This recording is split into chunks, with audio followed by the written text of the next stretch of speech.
de desejar boa tarde a eles.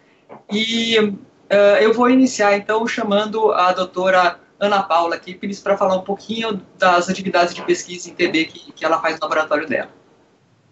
Ana. Boa tarde a todos. Então, como a professora Regina falou, eu trabalho com tuberculose e sou da Universidade Federal de Goiás. Nós temos trabalhado com a tuberculose há 17 anos e durante esse período nós prospectamos antígenos de Mycobacterium tuberculose para ser usado como diagnóstico, selecionamos determinantes ou epítopos imunogênicos para construir novas vacinas para tuberculose e, além disso, agora nós participamos de projetos para bioprospecção de novas moléculas para o tratamento de tuberculose multidroga resistente. Então, esse é principalmente o nosso foco de estudo em tuberculose hoje em dia. Também participo da rede brasileira de pesquisa de tuberculose, que é a rede TB, e sou coordenadora de uma das áreas, que é a área de vacina da rede.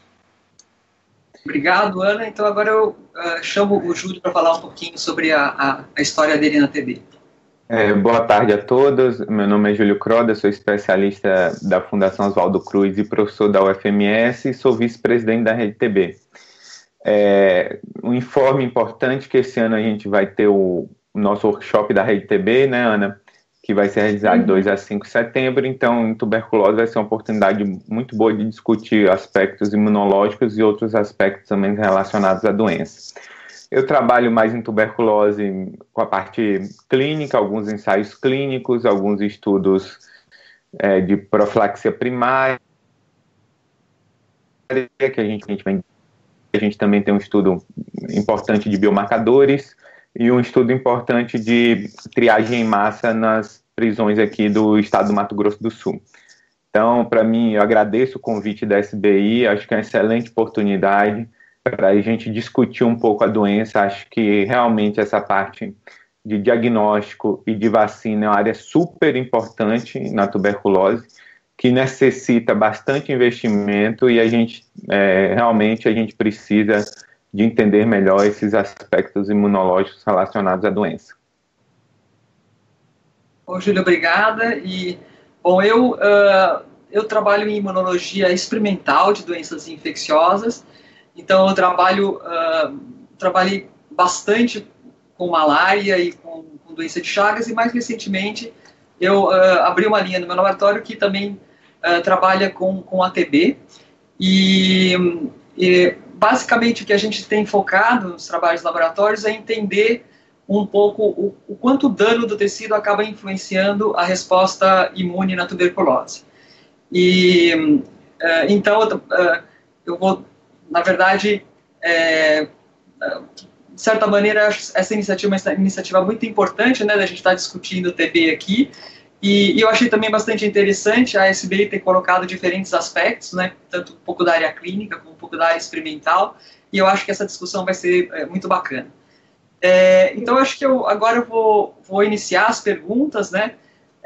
A gente recebeu, acho que 9 ou 10 perguntas dos internautas, e de certa maneira a gente tentei agrupar um pouquinho as perguntas em relação ao tema que está sendo abordado, e então elas estão um pouco misturadas em relação às pessoas que fizeram essas perguntas, mas eu acho que vai ficar mais proveitoso para a gente conseguir debater os vários temas associados então à TB. Então, a primeira pergunta que eu vou pedir ao Júlio, para o Júlio responder, ela foi feita pela Natália Dias, que é da UniBH, e a pergunta é a seguinte, a pergunta é meio extensa, mas é bastante pertinente. Percebo que o número de casos de tuberculose vem aumentando. Nos primeiros anos de vida, tomamos a vacina BCG porque muitas pessoas com TB têm relato de vacina e mesmo assim contraem a doença.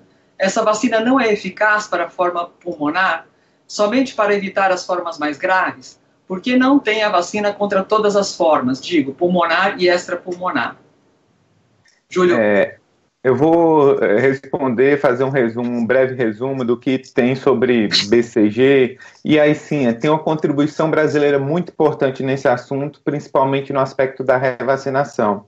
Então, assim, tem uma meta-análise recente que saiu no BMG, que mostra realmente que a eficácia da vacina, principalmente, é em crianças e para as formas graves, forma miliar, né, principalmente, e a forma meningia. Então, realmente, quando a internauta coloca que a BCG ela tem uma eficácia relativa, isso é uma verdade.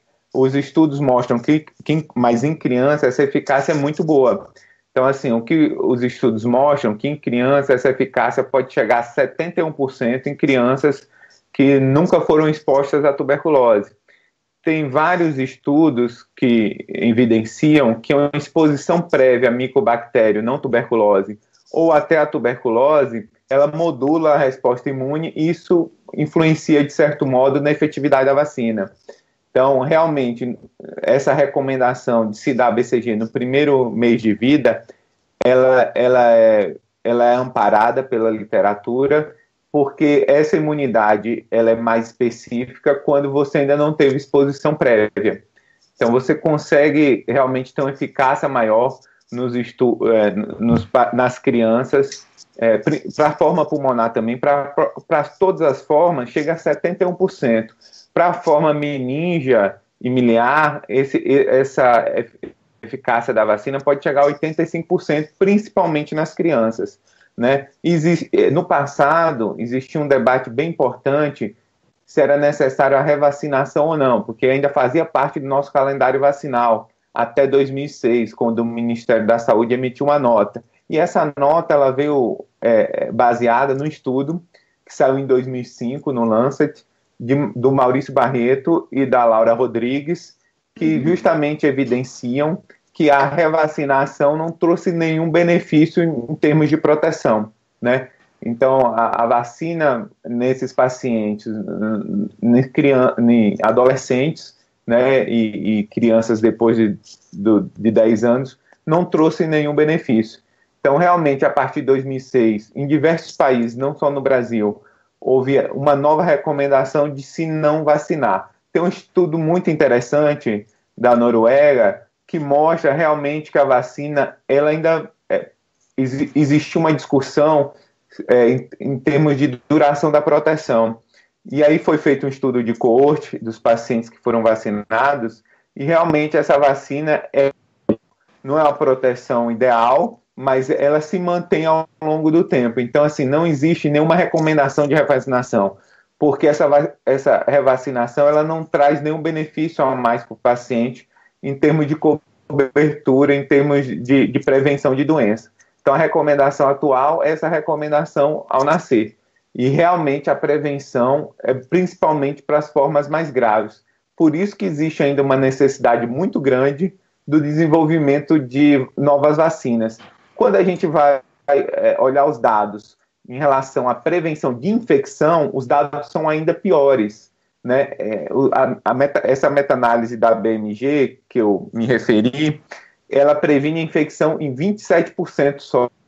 Então, realmente, ela não é uma vacina boa para prevenir infecção, ela tem uma utilidade interessante durante a infância para as formas graves. No geral, é 71% de proteção na infância, mas para o desenvolvimento da doença, não o que é totalmente diferente da infecção. Então, a gente precisa de desenvolvimento de novas vacinas, não só para prevenir o adoecimento, a evolução da infecção para a doença, mas também da própria infecção, que os dados demonstram que ela não é tão efetiva nesse sentido.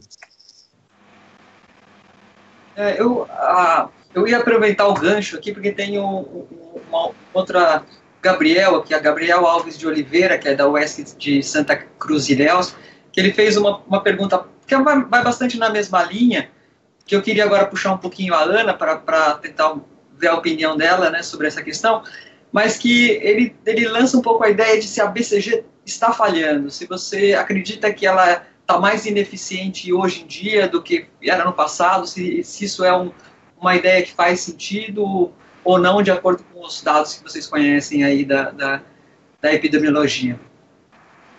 Então, a BCG, ela é a vacina mais segura que existe até hoje, porque ela é usada há mais de 90, completando quase 100 anos, nós vamos completar já 100 anos de uso, e ela é a mais segura, e ela não tem diminuído a capacidade dela de proteger crianças. Como o próprio Júlio falou, não só a meta-análise brasileira, mas todas as análises mundiais mostram que realmente a BCG ela é muito importante nessa primeira fase da vida, e mais importante ainda porque ela serve como adjuvante, ou seja, ela auxilia na resposta de todas as vacinas que as crianças tomam na primeira fase da vida, né? Então, a BCG, ela não perdeu a atividade, ela não se modificou. A verdade é que existem várias cepas diferentes de BCG de acordo com o país. Então, às vezes, a BCG no Brasil, ela tem uma eficácia aí de 71%, né, de proteção das crianças contra a tuberculose, mas porque nós usamos uma cepa, que chama BCG Burpo. As outras cepas que não são tão protetivas, que são aplicadas no restante do mundo e que são todas criticadas, são outras derivações da BCG original. E essas percas de genes importantes de virulência ou que induzem respostas para antígenos que são semelhantes aos que estão presentes no MTB, fazem com que a resposta dessas outras cepas, que não são as que são usadas no Brasil, tenha uma eficácia pior do que a vacina que é usada no Brasil. Então, a BCG em si não foi piorando, né? Agora, a tuberculose, na verdade, os índices epidemiológicos da tuberculose, mundialmente, eles, depois que começou a agir a Organização Mundial de Saúde, nos diversos programas que foram criados depois do ano 2000, principalmente, a tuberculose tende a estabilizar. Em alguns países, inclusive, os índices melhoraram bastante com relação ao tratamento, com relação à mortalidade das pessoas com tuberculose. Hoje, o Brasil, por exemplo, tem um índice muito bom de melhora de tratamento e para evitar que as pessoas morram de tuberculose. Então, tanto os índices da tuberculose são estáveis, pelo menos desde o ano 2000, se o número de pessoas que estão afetadas, ela aumenta relativa à quantidade de população mundial. Como a tuberculose existe, a tuberculose ativa e a tuberculose latente, né? E esses índices e essas comparações, elas são muitas vezes feitas de acordo com o número de indivíduos no mundo, e a tuberculose latente afeta 1/3 da população mundial, então acompanha o crescimento mundial, né? Então, não que agora a BCG deixou de agir e que tenha muito mais indivíduos com tuberculose. Obrigado, Ana, acho que foi uma resposta bem completa.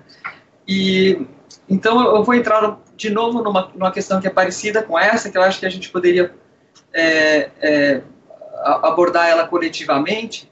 Talvez mais fácil começar. Vou chamar o Júlio para a gente estabelecer uma certa ordem, porque não sei se fica confuso a gente falar todos ao mesmo tempo. Essa pergunta foi feita pela Eliette Pereira Nunes, que cursa a Universidade Estácio, e ela está perguntando por que o mundo científico demorou tanto para desenvolver uma vacina contra a tuberculose. Júlio, então, queria saber a tua opinião. Eu acho que falta muito ainda, assim, a tuberculose, pelo próprio mecanismo de ação do bacilo e toda... A gente conhece pouco. Se a gente pensar que até pouco tempo, assim, até pouco tempo, estou falando antes do GeneXpert, o diagnóstico era por baciloscopia e cultura. E a vacina, como foi falado pela Ana, tem 90 anos, o que a gente avançou? Avançou muito pouco, porque o nosso conhecimento nessa área específica é muito pouco mesmo. A gente precisa entender melhor do aspecto genético e imunológico quais são os fatores relacionados a essa resposta imune. Mas isso eu acho que assim, não é um problema. O micobactério é um organismo intracelular e a gente tem dificuldade realmente, de desenvolver vacinas para organismos intracelulares. A gente tem poucas vacinas hoje em dia no pipeline disso. Então, a gente pode, por exemplo, comparar com a vacina de HIV, onde existe um investimento muito maior que existe para a vacina de tuberculose, a gente ainda não tem uma vacina efetiva em fase 3. Então, realmente, esse conhecimento básico ainda eu acho que precisa ser aprimorado. Então, modelos animais, né? O grande problema, assim, para o desenvolvimento de uma nova vacina e por que está demorando tanto, é que a mesma resposta imune que é protetora, digamos assim, para um patógeno intracelular, que envolveria a ativação de linfócitos TH1 com produção de interferon gama, ativação do macrófago, para que o macrófago tenha algum efeito na eliminação, né, do bacilo dentro da célula, essa mesma resposta é a resposta que é procurada para uma vacina ideal, e essa resposta é induzida em todos os indivíduos que têm tuberculose. O indivíduo que tem tuberculose, ele não deixa de fazer uma resposta TH1, ele não deixa de produzir interferon gama. Claro que se ele não conseguir produzir interferon gama, a doença vai ser muito pior nesses indivíduos, mas o indivíduo que tem tuberculose, ele faz as respostas. Ele tem TH1, ele tem interferon gama, inclusive se você usar transcriptomas para ver os marcadores de doença, de infecção em latente, em TB, todo mundo tem todos eles. Então, você desenvolveu uma vacina que vai gerar exatamente a mesma resposta que o indivíduo que já está doente apresenta, tem as suas dificuldades. Então, a grande luta é procurar o que é um marcador de proteção. Se a gente determina que o marcador de proteção é produzir interferon gama, por exemplo, então, por que os indivíduos que estão doentes e produzem interferon gama não se curam sozinhos, né? Então, o grande lance da vacina é produzir, até agora o que se tem, tentar produzir essas respostas e que essas respostas estejam prontas no órgão-alvo da infecção, que é o pulmão. E se a gente for pensar, né, Ana, qual o melhor marcador de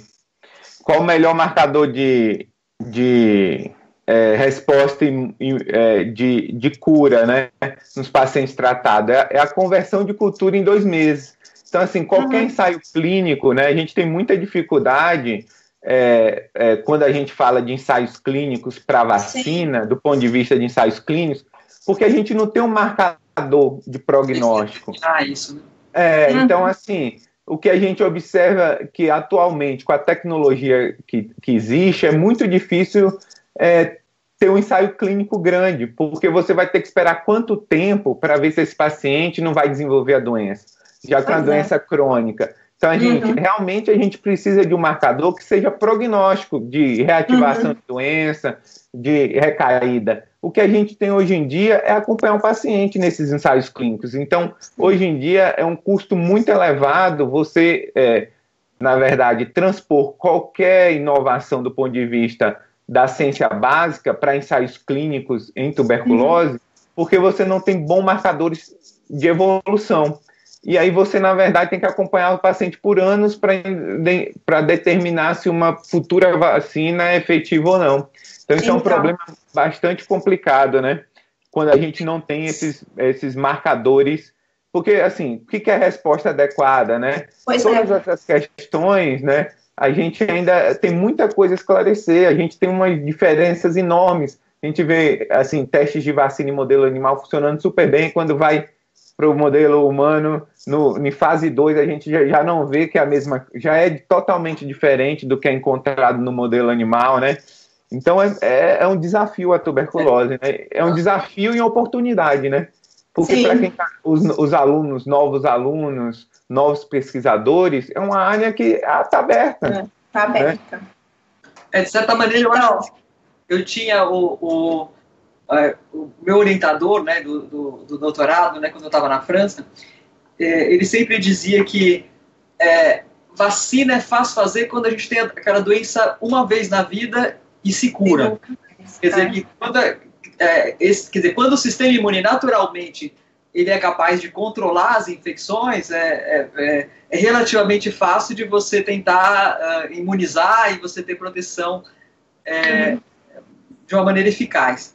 Mas que toda vez que o próprio organismo, né, tem uma dificuldade bastante grande de eliminar o patógeno, já fica muito mais difícil a gente tentar fazer vacina, e eu acho que realmente, para conseguir construir uma vacina, a gente tem que achar um pulo do gato, tem que achar uma estratégia que seja um pouco diferente da estratégia que normalmente o sistema imune utiliza para tentar controlar a infecção, né? Eu acho que é um pouco isso também que está se tentando fazer com as novas vacinas, né? Eu acho que daqui a pouco a gente vai falar sobre isso, né? Sobre novas possibilidades de vacina. Eu acho que tem esse raciocínio um pouco, a ideia de tentar mudar um pouco o tipo de resposta, de tentar encontrar alguma alternativa que seja um pouco diferente do desenvolvimento normal da resposta imune, para ver se acontece esse pulo do gato aí e melhora a qualidade da vacina, né? Tem que ter realmente um a maisinho aí, né? Para que essa coisa funcione, eu acho. Não sei se vocês têm mais coisa para falar. Sim, então, em relação ao desenvolvimento de novas vacinas, não é que está demorando demais para fazer. Muitas vacinas já foram feitas, muitas. E, assim, de cerca de 1.000 vacinas, 20 chegam no pipeline para poder entrar na fase clínica, né?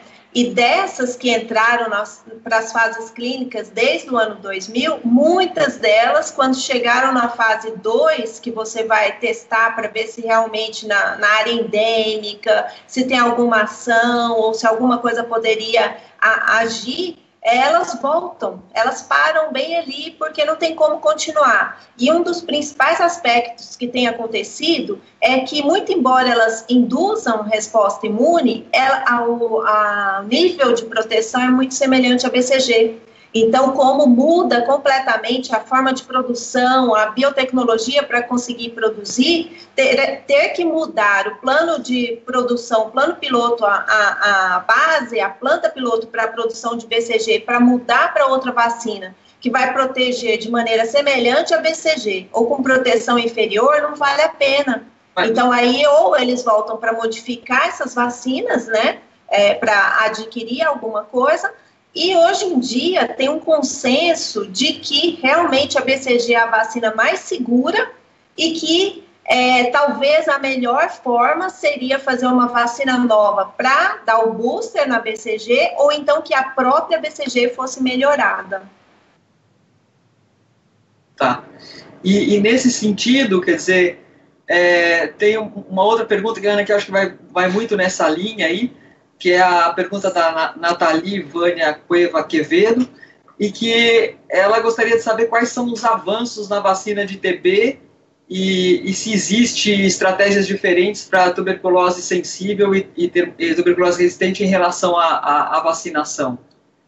Então, se você falar das estratégias que estão sendo utilizadas, o que você saberia dizer sobre aquelas que estão mais adiantadas?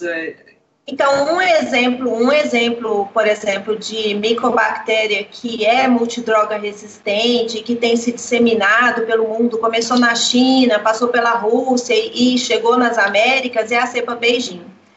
Não existe nenhuma das vacinas que estão sendo produzidas ou que estão em fase clínica agora que usam cepas multidroga resistentes ou que usam mecanismos que vão evitar ou proteger para bacilo que seja resistente aos antibióticos. Não tem. Agora, o que nós temos? Nós temos uma das vacinas, o MTBVAC, que é uma vacina que tem duas mutações. Essa vacina é um Mycobacterium tuberculosis, que ele foi atenuado com duas mutações, ele deixa de produzir um componente da parede celular, que é o PEDIN. Como ele deixa de expressar o PEDIN, ele deixa de ser virulento. E os autores dessa vacina, eles acreditam que por ser um bacilo que imita o Mycobacterium tuberculosis, ele vai gerar melhor proteção. E também ele usa uma linhagem, que é a linhagem 4 do MTB, e essa linhagem é uma das mais prevalentes que causam a tuberculose no mundo. Então, talvez essa vacina ela possa ter uma chance de sucesso. Mas, assim, e além de outras... Essa vacina está mais adiantada em termos de... Essa vacina está mais adiantada, ela já está em fase 3. Essa vacina, ela é uma vacina para substituir o BCG. Agora, tem outra vacina também, que é uma vacina muito legal, que ela baseia na resposta imune, que uma das prováveis respostas imunes da pessoa com tuberculose que estaria deficiente é a resposta de linfócito TCD8. Isso até nós aqui no Brasil temos trabalhos mostrando que o TCD8 do paciente com tuberculose, ele tem diminuição da produção, por exemplo, de perforina, de granzima, e que ele produz TGF-beta. Então, parece que é um TCD8 não muito adequado para proteção contra TB. E o grupo do Kaufman, que é do Max Planck Institute, ele criou uma BCG que expressa listeriolizina, né? E a listeriolizina, que é uma proteína da listéria, facilita com que o BCG caia dentro do citoplasma e ele seja melhor apresentado por linfócitos TCD8. E essa vacina dele já está em fase 3 também, e parece ser uma vacina muito promissora, porque ela tem uma proposta de substituir a BCG e ainda com um plus, aumentando a resposta de linfócitos TCD8 para melhorar esse lado da resposta. Qual que é a grande crítica, a grande preocupação? Uma pessoa, volta ao que você mesma disse no começo, uma pessoa que tem tuberculose, ela, além dela montar a resposta ideal, se você tratá-la, você não garante que ela não vai ter mais tuberculose. Então, ou seja, a memória imunológica que ela guarda daquela resposta não garante proteção. Então, tem vários críticos falando que talvez a vacina MTB-VAC, que usa Mycobacterium tuberculose, não vá induzir proteção em comunidades endêmicas, porque até agora ela foi testada em áreas onde a tuberculose não existe. Então, ela foi muito segura e ela, com certeza, consegue induzir uma resposta específica, né? Mas ninguém sabe se isso vai refletir em proteção ou não. Tem mais uma outra questão aqui que foi enviada, mas que esbarra nessa história toda. A gente, de certa forma, já abordou de alguma maneira, mas não diretamente, que a pergunta foi feita pelo Gabriel Alves, que eu já falei dele, que é da UESC de Ilhéus, e que ele fala sobre se existe chance de que seja feita, que se aceite rapidamente uma patente para vacinas de DNA contra a TB. E que, segundo ele, já existiriam vários estudos nesse sentido, mas que essa patente não foi aprovada. O que vocês acham sobre isso? Qual é a possibilidade de se fazer, de ter reconhecido uma patente de uma vacina de DNA? Bom, uma patente, o depósito de uma patente, ela pode acontecer... Na verdade, a da patente, ele está querendo dizer, eu acho que de que seja aceito... aceito e aplicado, né? Então, quando eu vou falar primeiro um pouco da minha experiência, para não falar da vacina de DNA que a gente sabe que a gente conhece, a gente sabe essa vacina de DNA. Como que funciona? Você cria uma molécula, você faz um teste, você mostra que ela tem atividade vacinal e no modelo murino, daí você faz todos os testes para comprovar que a resposta dela possivelmente existe em humanos, e aí você faz um depósito de patente. Depois que você faz um depósito de patente, você tem que ser capaz de produzir, aumentar em escala essa vacina sua e aumentar a produção dela até chegar num biofermentador, né, que você consiga produzir um lote que seja extremamente homogêneo para poder usar na população humana. Então, o fato de uma vacina que você mostrou que funciona muito bem no laboratório, ela não chegar na prateleira para ser usado, ou a Organização Mundial de Saúde aprovar, ou o Ministério da Saúde aprovar, tem muito mais a ver com o problema que o Brasil tem para desenvolvimento de qualquer medicamento, de qualquer droga. Nós não temos planta e nós temos um problema. Nós trabalhamos com a ciência básica e nós não somos preparados para fazer já a molécula ou já a vacina de forma que ela seja escalonável. Então, quando nós começamos a fazer o escalonamento para aumentar a quantidade daquele produto que nós vamos produzir, nós começamos a esbarrar em problemas de controle de qualidade. Aí não tem como a Anvisa aprovar um produto que você não tem um lote de 2.000 amostras, né? 1.000 amostras, 100.000 amostras que sejam homogêneas entre elas. Nessa linha, já existe alguma vacina de DNA? Você tem ideia disso mesmo? A vacina de DNA que já foi que esteja aplicada, não existe nenhuma. Seja uma fase mais adiantada de... Não existe nenhuma, nem para TB e nem no mundo inteiro, não existe, porque a vacina de DNA ainda tem, um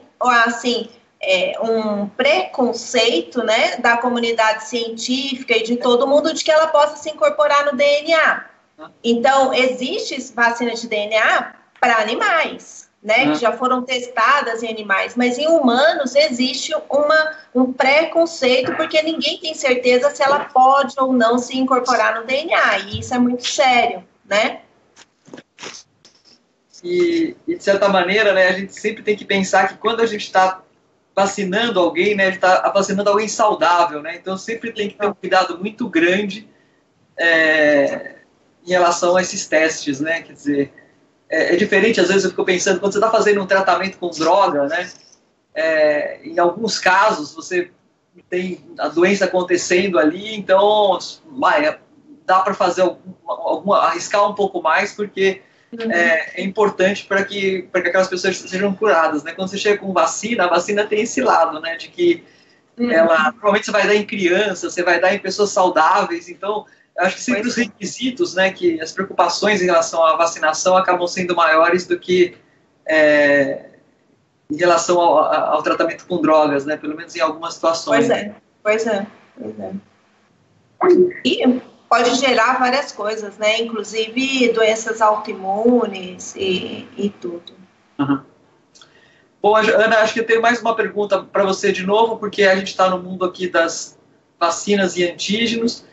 Então, o Ronaldo Moraes Preto, da Universidade Federal do Goiás, ele pergunta qual seria a proteína ou o antígeno que seria mais promissor para a criação de um kit de diagnóstico para TB. Nossa, essa pergunta, ela é complicada, porque, olha, desde os anos 2000, todos estão estudando o proteoma do Mycobacterium tuberculose em busca desse antígeno promissor.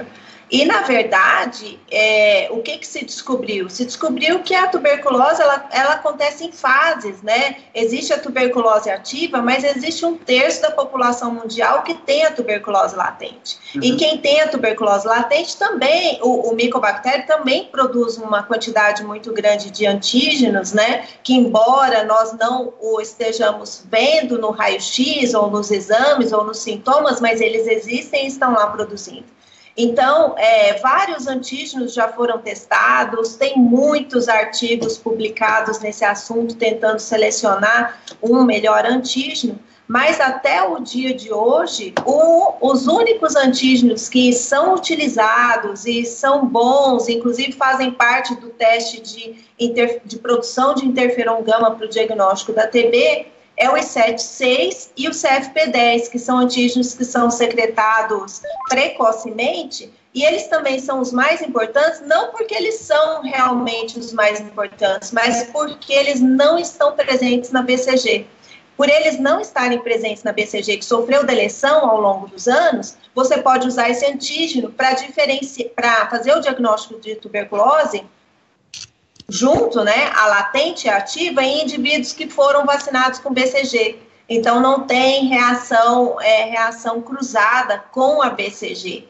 No entanto, ele tem reação cruzada com micobactérias ambientais, que no Brasil e, né, nas regiões que a tuberculose é mais endêmica, está cheio de micobactérias ambientais que nós bebemos na água, né, que poderia interferir com esses testes. Então, até hoje, não existem esses dois antígenos, mas não existe um melhor que escolheria. Na verdade, deveria se escolher antígenos que eram característicos da fase ativa, da fase latente, característicos de quando uma micobactéria ela está multidroga resistente, aí você faria um pool, né, contendo vários antígenos para conseguir um melhor kit de diagnóstico.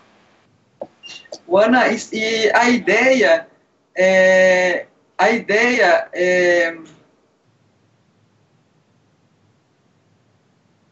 Peraí que eu estou vendo uma mensagem que me mandaram.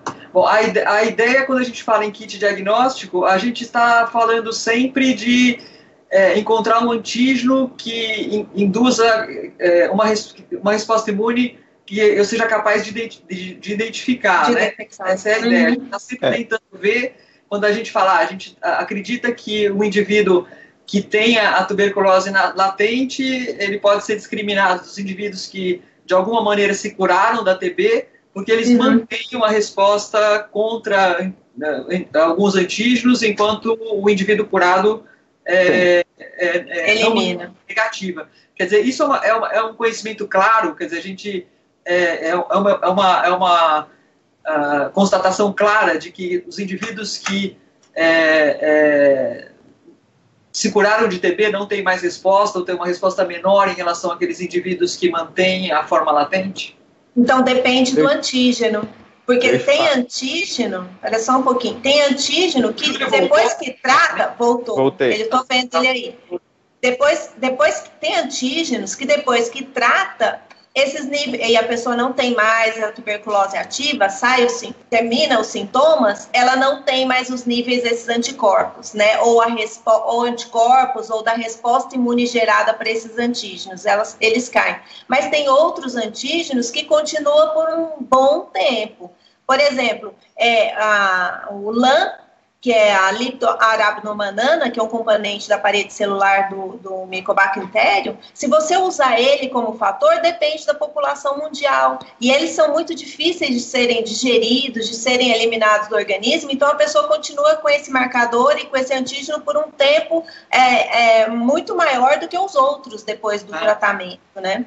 E também tudo depende de onde você vai procurar. Não, eu vou procurar na saliva, eu vou procurar na urina, eu vou procurar no sangue, né, esses marcadores. Tudo isso e esses antígenos, ou dar resposta a esses antígenos.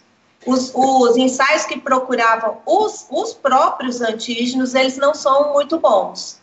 Por exemplo, se eu for procurar G85, ele funciona para uns e outros, para os outros ensaios, não.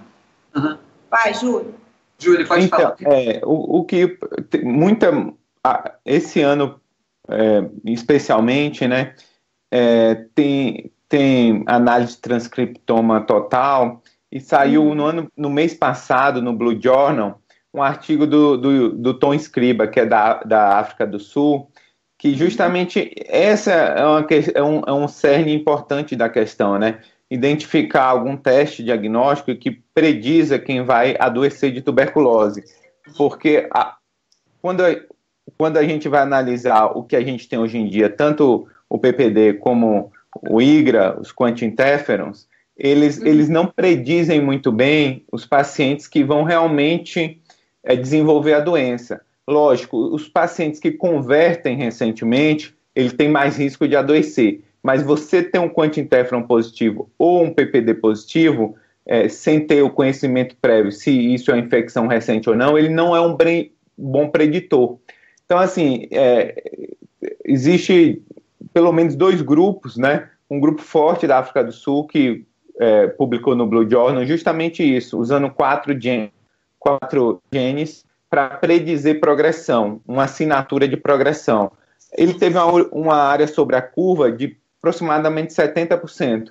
Tem um grupo de Stanford que submeteu um manuscrito recentemente para a JAMA, mostrando que com 3 genes, através desse transcriptoma, essa análise de transcriptoma, selecionando 3 genes e validado nessa coorte da África do Sul e na coorte brasileira, ele tem uma área sobre a curva de 0,85. Na verdade, é uma combinação. Existe, inclusive, o pessoal está usando muito transcriptoma total, tanto do micro-organismo quanto do ser humano, e tentando combinando essas 2 coisas. Mas esse especificamente do Tom Scriba são genes específicos do MTB. Mas eu acho que é uma área que está... Uma área quentíssima, né? Uma área quentíssima, que, assim, depois de validado, eu acho que quanto menor o número de genes, se for 3 genes mesmo, e tinha uma área sobre a curva excelente, isso daí do ponto de vista prático, é fácil você introduzir isso num cartucho de GeneXpert, que já é o equipamento que está sendo utilizado para a detecção de doença ativa, né?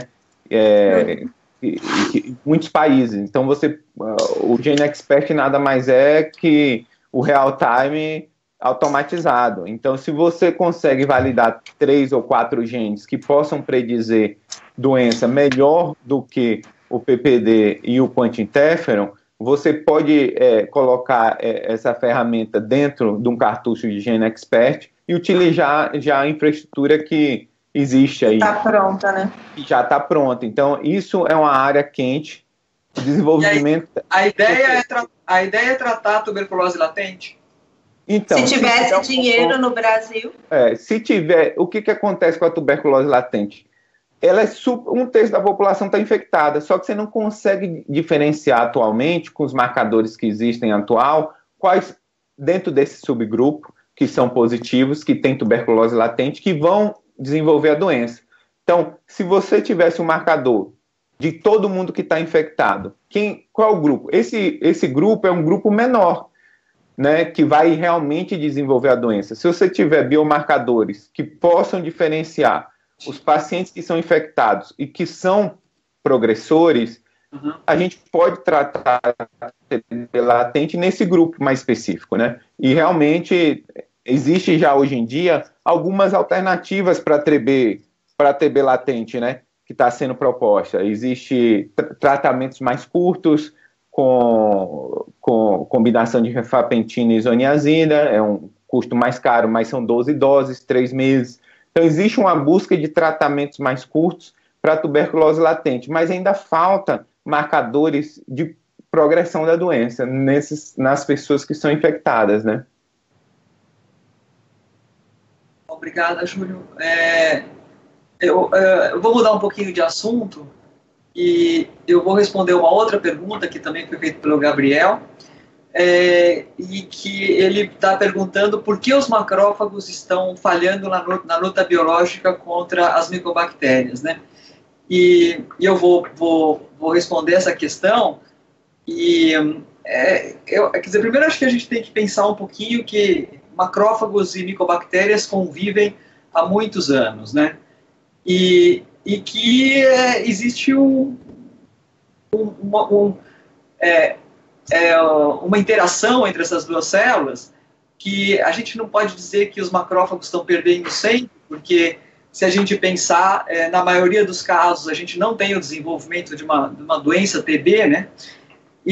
Mas que, de alguma maneira, também a micobactéria consegue sobreviver e muitas vezes se transforma em uma situação de latência, né? Que ela consegue permanecer dentro do organismo, porque ela também tem uma maquinaria extremamente bem arquitetada e bem funcional para conseguir, de alguma maneira, neutralizar a parte da atividade dos macrófagos, né? Então essa acho que também é uma questão bastante interessante, tem saindo muitos trabalhos, né, em relação a essa dinâmica entre os macrófagos e a micobactéria.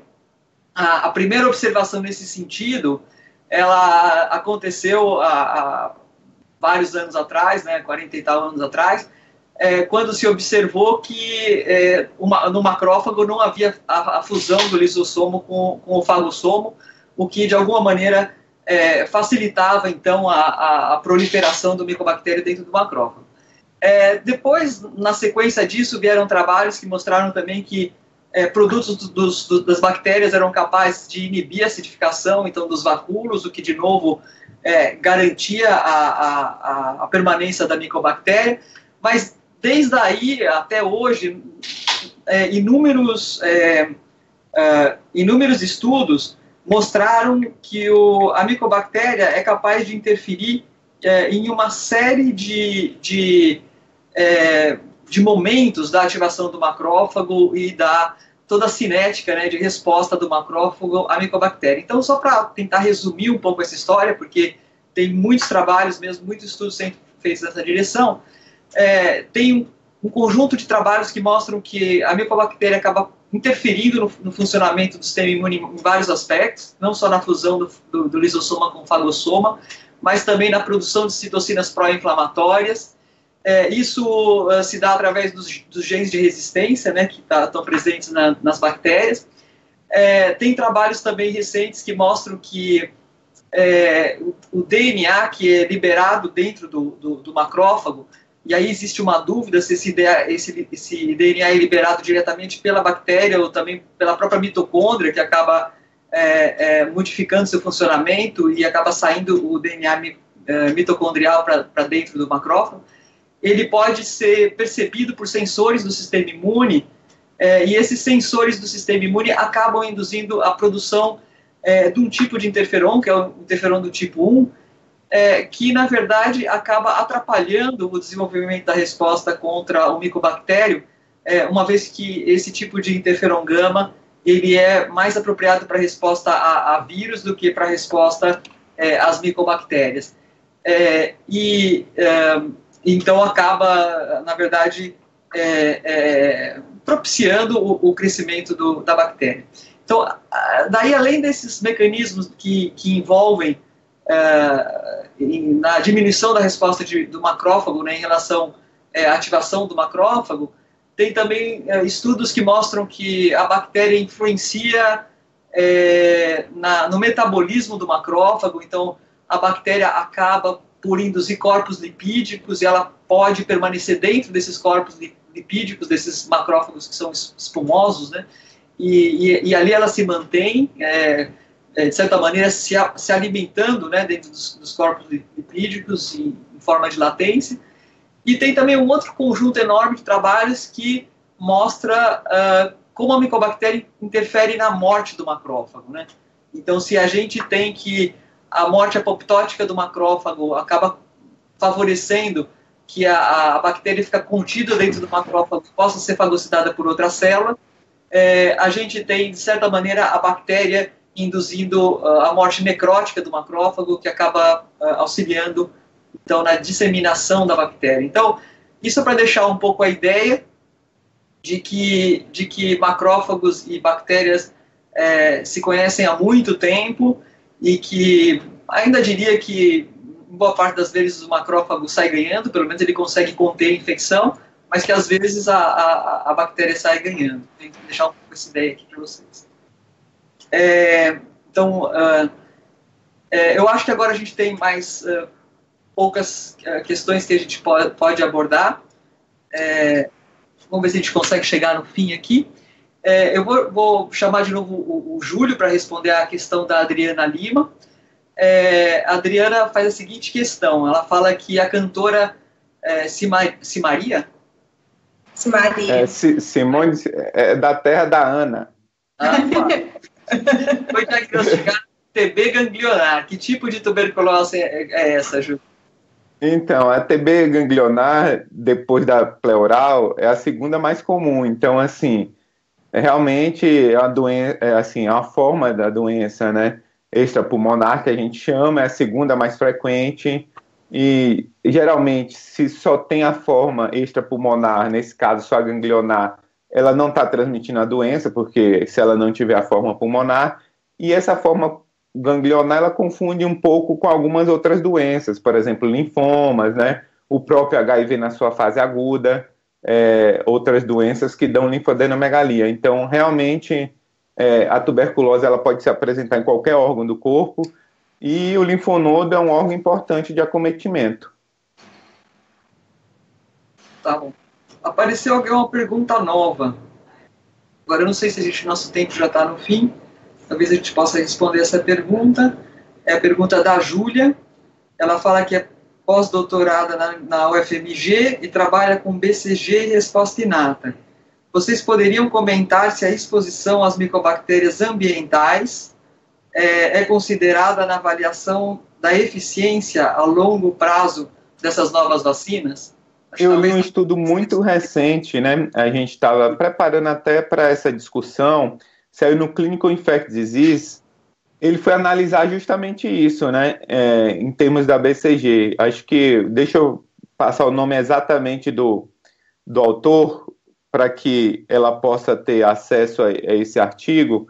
É um artigo muito interessante, que ele mostra realmente que a efetividade ele foi analisar fez uma revisão sistemática de todos os clinical trials com BCG, né? É um artigo que foi publicado em 2004 no Clinical Infectious Disease. O que ele mostra que se você, né, já tem uma exposição prévia a micobactérias do ambiente, você tem uma proteção menor com BCG, né? Uhum. E ele coloca aqui que essa exposição prévia ou infecção prévia à micobactéria, ele reduz bastante a eficiência da doença, tanto na criança como no recém-nascido, né? Ou próximo do nascimento, pós o nascimento.